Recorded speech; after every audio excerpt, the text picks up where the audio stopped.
Trending ang naging reaksyon ni Ryan Bang sa isang episode ng It's Showtime kung saan marami ang nakapansin na tila kinikilig ito habang kasama si Kim Chiu. Dahil dito, umani ng iba't ibang komentong naturang eksena mula sa madlang people.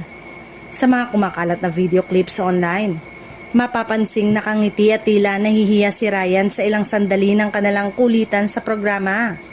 Marami ang nagsabing kapansin-pansin ang kanyang reaksyon, kaya naman nagbiro ang ilang netizen na parang kinilig umanon ang Korean host kay Kim.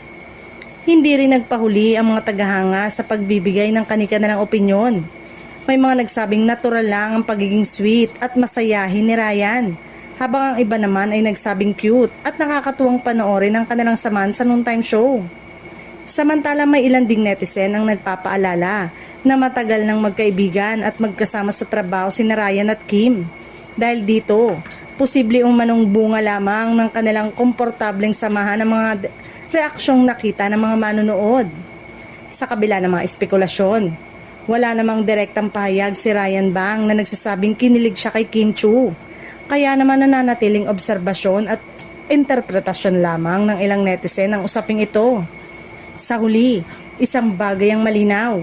Patuloy na nagbibigay ng good vibes at aliw sina Ryan Bang at Kim Chiu sa It's Showtime.